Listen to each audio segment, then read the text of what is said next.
Hi, welcome to green bells. Okay, അപ്പം നമ്മൾ വീണ്ടും കുറച്ച് മൂന്നാർ കാഴ്ചകൾ തന്നെയാണ്.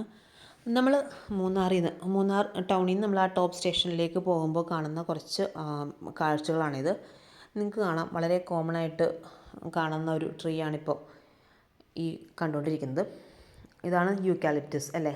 മിർട്ടേസിയ ഫാമിലിയിൽ വരുന്ന ഒരു ജീനസാണ് യൂക്കാലിപ്റ്റസ്. ഇത് കൂടുതലും ഓസ്ട്രേലിയയിലാണ് ഇതിൻ്റെ കുറേ സ്പീഷീസ് കാണുന്നത്. നമുക്ക് ഇവിടെ അധികം സ്പീഷീസ് ഇല്ല.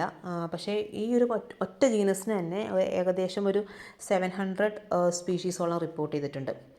എന്താ ഇതിൻ്റെ പ്രത്യേകത? നമുക്ക് കുറച്ച് വൈറ്റ് കളറിലെ കുറേ ബാർക്കുകൾ ഇങ്ങനെ കാണാം അല്ലേ. ഒപ്പം കുറേ ഉണങ്ങിയ തൊലികളും കാണാം. എല്ലാ വർഷവും ഈ പ്ലാന്റ് അവർ പുതിയ ലെയർ ഓഫ് ബാർക്ക് ഉണ്ടാകും. അപ്പോൾ അങ്ങനെ ഉണ്ടാക്കുമ്പോൾ എന്താ പറ്റും? ആ പഴയ ലെയർ ഓഫ് ബാർക്കില്ലേ, അതിങ്ങനെ അവർ ഷെഡ് ചെയ്യും. അതാണ് നമ്മൾ എപ്പോൾ പോയാലും നമുക്ക് ഈ ഒരു അപ്പിയറൻസ് ആയിരിക്കും ആ പ്ലാന്റിനല്ലേ. പിന്നെ ഇവരുടെ പ്രത്യേകത എന്ന് വെച്ചിട്ടുണ്ടെങ്കിൽ ഇവരുടെ ലീവ്സിൽ കുറേ എസെൻഷ്യൽ ഓയിൽസ് ഉണ്ട്. ആ എസെൻഷ്യൽ ഓയിൽസ് നമ്മൾ ഡ്രൈ ചെയ്ത് എക്സ്ട്രാക്ട് ചെയ്തിട്ട് പല പല പ്രിപ്പറേഷനിൽ യൂസ് ചെയ്യും. ഒത്തിരി മെഡിസിനൽ പ്രോപ്പർട്ടീസ് ഉള്ള ഒരു ഓയിലാണ് യൂക്കാലിപ്റ്റസിൻ്റെ ഓയിൽ. പിന്നെ ഇതിൻ്റെ ഫൈബർ എന്ന് പറഞ്ഞാൽ വളരെ തിന്നാണ്, പക്ഷെ നല്ല സ്ട്രോങ് ഫൈബേഴ്സുമാണ്.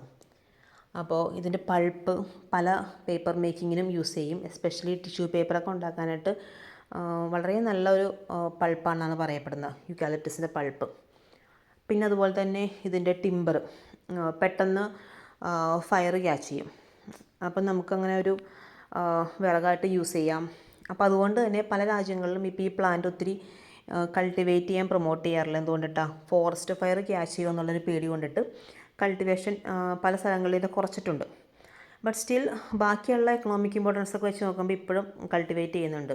നമ്മുടെ ഇവിടെ ഈ പറഞ്ഞ പോലെ മൂന്നാർ, ദേവികുളം ആ മേഖലയിലാണ് കൂടുതലും യൂക്കാലിപ്റ്റസ് കാണുന്നത്. താങ്ക്